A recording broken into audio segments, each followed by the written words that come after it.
During the second year of the war in Afghanistan, a group of American soldiers were out on a routine patrol near the mountain ranges just outside the large desert city of Kandahar.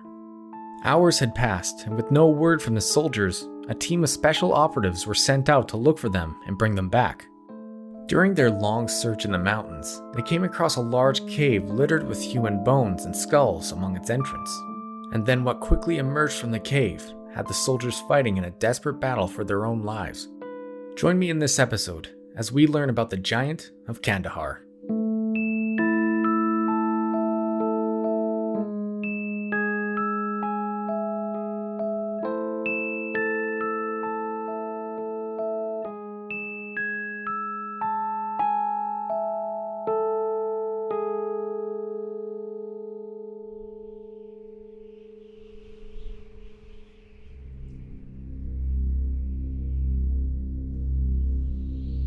Welcome back to Moonlight Lore, everyone. As always, I'm your host, Jordan Hopkins. In this episode, I'll be discussing the uncertain story of a biblical giant said to have attacked and killed multiple American soldiers in the mountain range outside the city of Kandahar in Afghanistan. The alleged story shared on Coast to Coast AM by an unidentified ex-soldier who witnessed and experienced the event will take us back to 2002 when US forces began occupying the city of Kandahar after extensive force from local militia and their American allies pushed the Taliban to further lose control of the city. It was at this time a squad of soldiers were tasked with securing and patrolling the nearby mountain ranges to root out any hidden Taliban forces who would pose a threat to the nearby city. Everything seemed to be running as expected. The soldiers out on patrol were checking in with their superiors often and were reporting little to no enemy activity. It wasn't until a few hours later into their patrol did the superiors realize they hadn't checked in recently and radioed the patrol for an update. After receiving no word or any kind of contact, and as the hours passed by, it was determined they had either damaged their equipment or lost radio connection from being in the Rocky Mountains, or more likely, encountered enemy combatants who were hiding there. It was decided a group of special ops forces who specialized in search and retrieval missions would be sent out into the mountains to search for the missing patrol and bring them back to base. And as common as this operation was, especially in a territory of war, none of them could have expected what they were about to find in those mountains.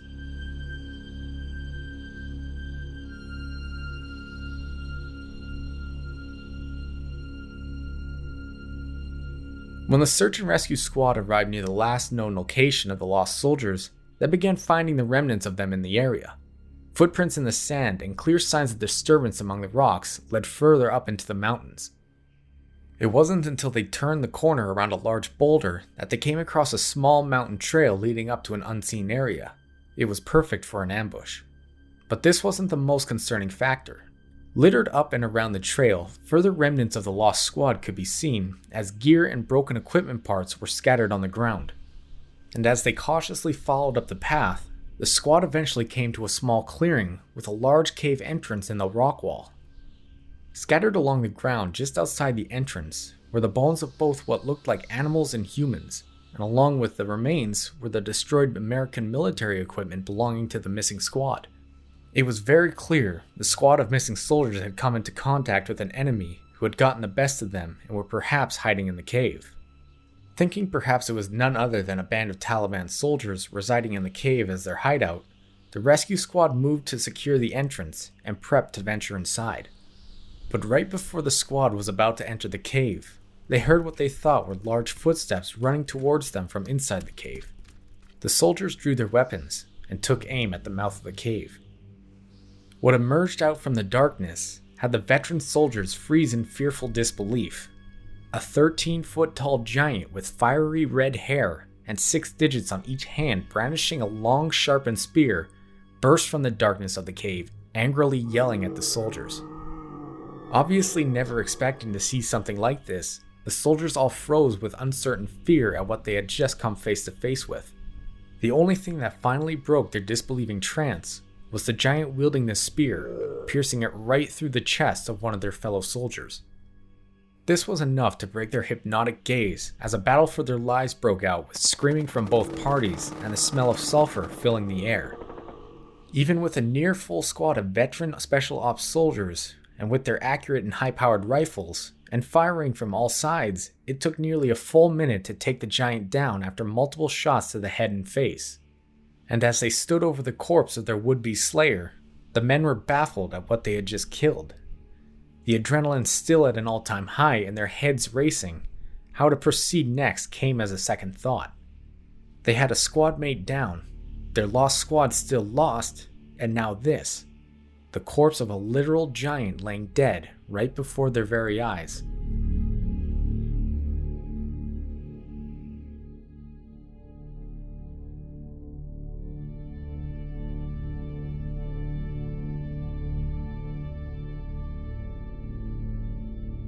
The soldiers took some allotted time to recover, and after such a strange encounter to tend to their wounded and dead, and search briefly for the still lost squad, and of course, assess the threat they had just dissolved. The now dead creature before them was humanoid and resembled a person, but the sheer size of it and inhuman resistance to their bullets seemed to say otherwise. Everyone had heard of stories from legends and folklore of giant beings roaming the earth, but those were just fairy tales and folklore. Giants can't really exist. They decided the best thing to do was not leave this amazing and rare find behind, and after seeing so much broken equipment belonging to the missing squad and countless human bones and blood around the cave, the assumption the lost soldiers had perished to this creature was becoming more and more evident. A soldier headed up with a radio to some high ground for a clearer signal and radioed their command for a cargo evacuation to retrieve them and the giant's corpse. Of course, command really couldn't believe what they were hearing from the soldiers over the radio about a giant, but they knew they wouldn't request valuable resources like a cargo helicopter unless it was truly for something important. From this point on, it was said the squad was able to get a lift out of the mountains with the giant's corpse and back to base where they debriefed their superiors, where then it was decided the corpse was to be loaded onto a cargo plane and transferred to an undisclosed location back in the United States. While loading the giant onto the plane, it was said to have had a terrible stench, one of a man not bathing in years, and one of strong, stale musk, dirt, and death. And while loading the giant's corpse, it was estimated to roughly weighing around 500 kilograms and took up an entire wooden cargo pallet to be able to move it onto the plane. Once it was loaded, the last glimpse of the giant slipped away as the cargo plane door closed and the plane left the Middle East, carrying the body of a possible mythical being away from its home forever.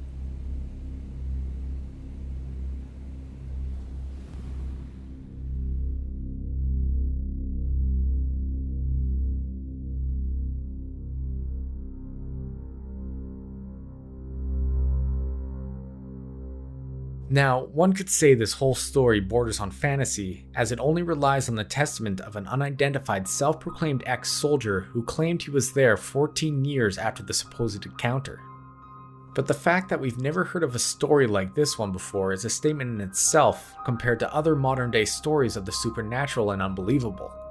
But what if we were to compare this story to events that were written down in the past? Perhaps we could find some common occurrences if we take a crash course in the history of those who came before us. If we refer to the Bible, the race known as the Nephilim were described as giant beings.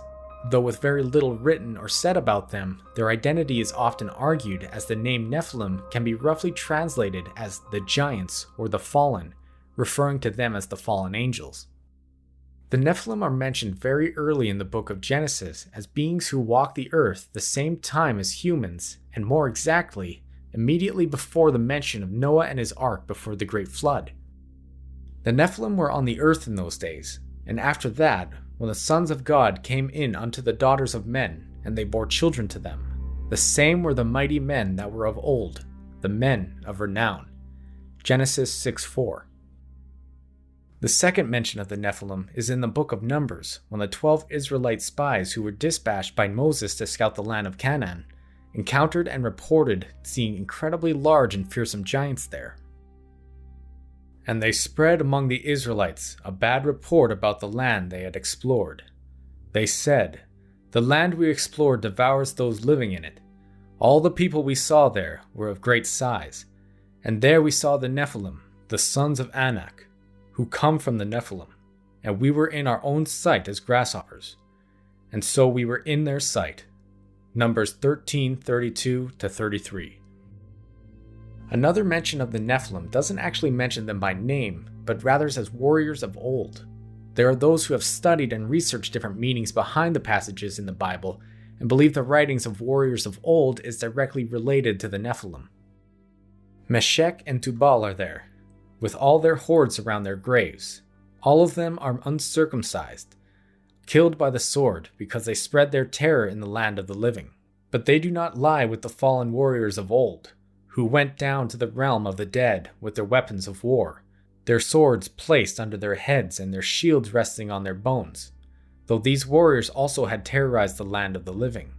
Ezekiel 32:26-27. As was said in Genesis 6:4, it's believed the sons of God, the fallen angels, came to earth and produced the Nephilim by mating with the humans of that time. So the Nephilim became a human-angel hybrid, which would explain their human-like appearance but unnatural strength and size. Furthermore, in the Book of Enoch, there is a plethora of stories and reasons for the origins of why the angel had come to earth, their intent while on earth, and their inevitable creation of the Nephilim giants. But even with all this, there have been plenty of doubt, as many believe angels and demons lack the physicality for being able to reproduce with humans, and the Nephilim were more simply and more likely to be men who had just fallen from the grace of God and rejected his teachings.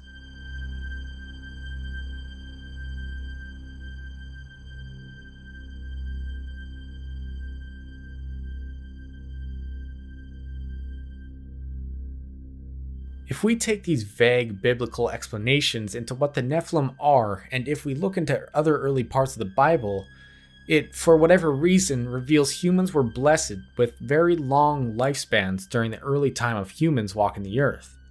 Adam, the first man created by God, lived a life of 930 years before he eventually passed away.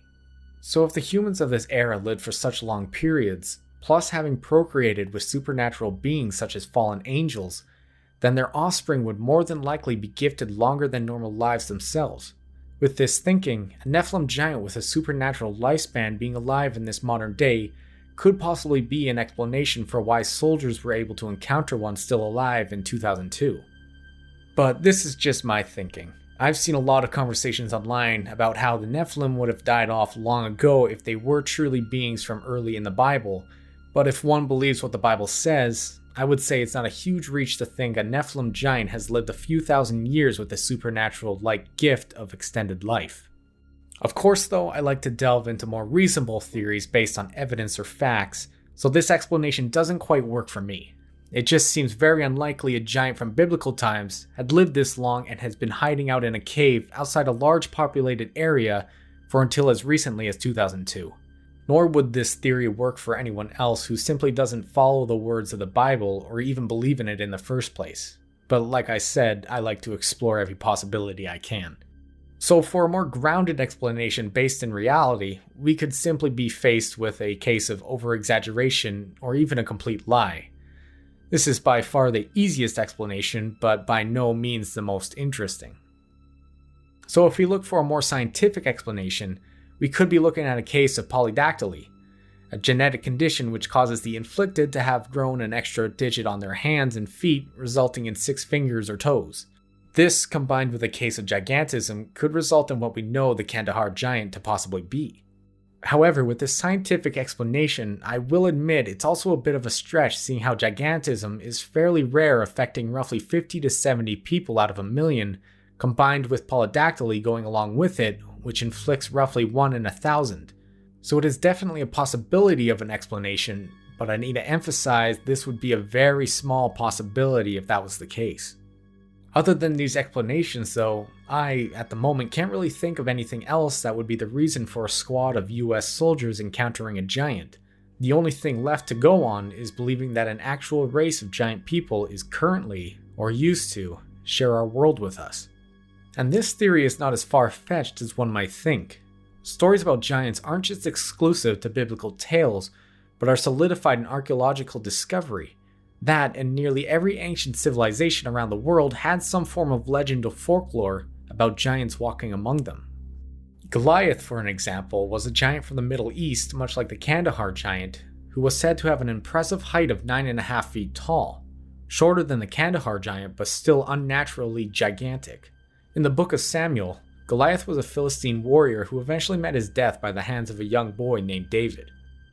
But Goliath himself was originally from the city of Gath, which was where an ancient race of giants were said to originate from according to multiple mentions in the Bible. It's believed the archaeological site of Tel Safi, an ancient Palestinian village just 35 kilometers northwest of Hebron, was the old city of Gath where Goliath and the giants had lived. This, however, is quite the distance from Kandahar, at nearly 2,900 kilometers in between the two. But if we are to consider giants were just another prevalent race living among humans, it wouldn't be such a drastic thought that giants have traveled and covered that distance to spread themselves out over the course of 100 years or so. Now, we can take a quick little trip over to the other side of the world and into ancient North America, where we can come across a strangely familiar story to the one of the Kandahar giant. In the Native American Paiute history, they tell of a time when their tribe was at war with a race of beings known as the Sitaka, those who had fiery red hair and a taste for human flesh. After a long campaign of fighting and death, the Paiutes were able to gain the upper hand and trap the few remaining Sitaka inside a cave. As members of the tribe kept their enemies inside, others were gathering branches and brush at the cave entrance to light it on fire. The heavy smoke and fire burned with the Sitaka trapped inside, and with the help of adding fuel to the fire by the Paiutes, it lasted and burned long enough to kill the Sitaka inside, effectively ending the war once and for all. A descendant of those very same Paiutes from the story, Chief Winnemucca in 1844 had a daughter named Sarah Winnemucca, who coincidentally married a man named Lewis Hopkins, who probably had no relation to me but simply shares the same last name. But Sarah wrote and published the book Life Among the Paiutes, Their Wrongs and Claims in 1884, where she makes mention about the cannibalistic barbarians who fought her tribe. This next part is directly taken from her book concerning those people. Among the traditions of our people is one of a small tribe of barbarians who lived along the Humboldt River. It was many hundred years ago. They used to waylay my people and kill them and eat them. They would dig large holes in our trails at night, and if our people traveled at night, which they did, for they were afraid of these barbarous people, they would oftentimes fall into these holes. That tribe would even eat their own dead. Yes, they would even come and dig up our dead after they were buried, and would often carry them off and eat them. Now and then, they would come and make war on our people.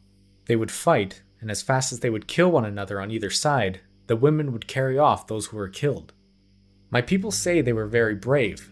When they were fighting, they would jump in the air after the arrows that went over their heads and shoot the same arrows back again. My people took some of them into their families, but they could not make them like themselves, so at last they made war on them. This war lasted a long time. Their numbers was about 2,600. The war lasted some 3 years. My people killed them in great numbers, and what few were left went into the thick bush. My people set the bush on fire. This was right above Humboldt Lake. Then they went to work and made tule or bulrush boats and went into Humboldt Lake. They could not live there very long without fire. They were nearly starving. My people were watching them all around the lake and would kill them as fast as they would come on land. When at last, one night, they all landed on the east side of the lake and went into the cave near the mountains. It was a most horrible place, for my people watched at the mouth of the cave and would kill them as they came out to get water. My people would ask them if they would be like us and not eat people like coyotes or beasts. They talked the same language, but they would not give up. At last my people were tired, and they went to work and gathered wood and began to fill the mouth of the cave. Then the poor fools began to pull the wood inside till the cave was full. At last my people set it on fire. At the same time they cried out to them, "Will you give up and be like men and not eat people like beasts? Say quick, we will put out the fire." No answer came from them. My people said they thought the cave must be very deep or far into the mountain. They had never seen the cave, nor known it was there until then. They called out to them as loud as they could, "Will you give up? Say so, or you will all die." But no answer came. Then they all left the place. In 10 days, some went back to see if the fire had gone out. They went back to my 3rd or 5th great-grandfather and told them they must all be dead. There was such a horrible smell. This tribe was called People Eaters, and after my people had killed them all, the people around us called us Seidokara. It means conqueror. It also means enemy. I do not know how we came by the name of Paiutes. It is not an Indian word. I think it is misinterpreted. Sometimes we are called pine nut eaters, for we are the only tribe that lives in the country where pine nuts grow. My people say that the tribe we exterminated had reddish hair. I have some of their hair, which has been handed down from father to son. I have a dress which has been in our family for a great many years, trimmed with this reddish hair. I'm going to wear it sometime when I lecture. It is called the mourning dress, and no one has such a dress but my family.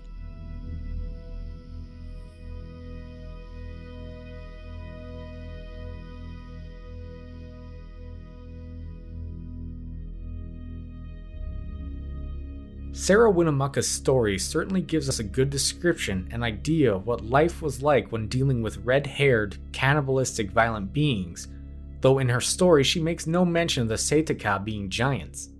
But if we look into a specific large cave just southeast of Humboldt Lake, and a very short distance away, we come across the Lovelock Cave, which was being used for mining bat guano back in 1911. It unfortunately wasn't until after a year of mining that the miners notified authorities and local archaeologists that the remains of roughly 10,000 Paiute artifacts were discovered in the cave, which dated back thousands of years. These artifacts included duck decoys, clothing, toys, weapons, pottery, and a multitude of other items. Estimates of the cave being occupied by humans date back as far as 2580 BC and continue being occupied for thousands of years after. During the initial excavations of the cave, there were rumors of mummified remains found buried beneath layers of guano belonging to two red-haired giants, a female coming in at around 7 feet tall, and another a male, which came in at around 8 or 9 feet tall. However, the remains of these skeletons were either greatly exaggerated or non-existent, as the remains were moved with no trace on their whereabouts, and among the artifacts, there were a pair of 15-inch sandals, a set of overly large 6-fingered handprints nearly double the size of that of an average man, and elongated skulls with some red hair still attached. But of course, if there were any sandals or enlarged red hair skulls, they were of course long lost, and for the handprints on the cave wall, all have but disappeared. Some have said the supposed remains of red-haired, cannibalistic, 6-fingered barbarians found in Lovelock Cave are themselves the very same kind of giant the soldiers fought back in 2002 in Afghanistan, though with very little evidence from both sites being absent from further investigation and study, it's hard to compare the two. We don't know if the red-haired, the 6 fingers, or the great sizes of the Saytaka were real features of remains found in Lovelock Cave, or if they were just stories or rumors made up by those trying to connect the two. I personally wasn't able to find any information saying these details were legitimate, but that also doesn't necessarily mean they aren't true. But I do think human remains were definitely discovered in Lovelock Cave, and many Paiute history and legends have lined up with many modern-day archaeological discoveries, including the story of the Paiute War with the barbarians. If we remember Sarah Winnemucca's book about Paiute history and the war with the barbarians, she published the book in 1884, where the remains and artifacts found in Lovelock Cave weren't discovered until 1911. And I'll be the first one to admit, it's hard to connect the Kandahar giant and the Saytaka as being similar, as like I said, neither remains from either sites are around to study or document anymore. But also mainly because of the fact that two groups are on complete opposite sides of the world. But there are definitely a few theories that try to connect the two, and I'll give a brief example of these. Some believe in the story of Noah and his ark. The great flood was created by God to give the world a clean slate, as it were, specifically from the Nephilim and other human sinners alike. And if we are to believe the Kandahar giant, Goliath, and giants of Gath were descendants of the Nephilim, it would mean somehow the Nephilim were able to survive the floods. As for the Saytaka, it would mean they would also have to have either traveled by boat across the ocean or by land through the Bering Strait at some point in history if they too were Nephilim related. Now, there are many people who also believe giants have been on and traveled around our world for a very long time and established their own settlements, dotting different continents just like humans have done since we began traveling the world. So now, if this was the case, much like how humans eventually developed different races, cultures, and religions, the giants who traveled around our world would have had done the same, making the Saytaka and the Kandahar giant part of the same species, but still different enough to be noticeable. With this, the theory involving the flood simply has no play here, and we can simply go on the fact that just like us humans, giants have spread out and made it across the Bering Strait thousands of years ago like humans once had before. Of course though, these theories only mean anything to us if there were in fact giants who lived on Earth at some point or currently still do. Now sure, every now and then we hear stories and rumors of remains of giants being found, but so many turn out to be mistaken or completely untrue. From my knowledge at the moment, the Kandahar giant is one of, if not the most recent supposed sighting of one still living and breathing. We could also go into a few more theories that support the existence of giants, such as the hollow earth theory, government conspiracies, and even extraterrestrials, all having some kind of involvement or connection to what we believe giants like the Kandahar giant truly is. But all basically leads us to the exact same spot we've arrived at now. Without any solid, factual, or public evidence of these so-called giant remains, we'll simply never know the truth. The Kandahar giant is an amazing story, but unfortunately all we have to go on about its existence is the word of one person and maybe a couple coincidences written in the Bible and what we hear from the Paiutes from the other side of the world. But any kind of proof continues to be elusive to the public, it seems.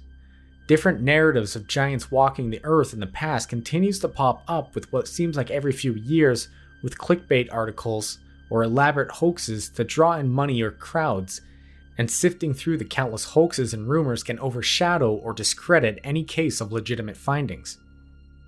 So at this moment, I personally am not convinced there was a giant just living a few kilometers outside Kandahar, which is one of the oldest human settlements still occupied. I just feel like it would have been known, and it should have been common knowledge to everyone in the region to stay out of the mountains, as there was a territorial, cannibalistic giant hungrily waiting for someone to stumble near its cave. I guess it really just comes down to what one wants to believe at this point. To me, the likelihood of giants existing and walking among us to this day seems pretty unlikely, though with much of this world's dry land remaining uninhabited or unexplored, and with the hundreds of thousands of cave systems dotting our world, who knows? Perhaps there could have been, or still could be, a group of giant beings who have survived away from isolated human settlements off in the wild, just like the lost tribes found in remote isolated locations have. But if there are any giants like the ones found in the mountains outside of Kandahar, it might be in our individual best interest to leave them be, lest someone wishes to risk an encounter for the sake of discovery.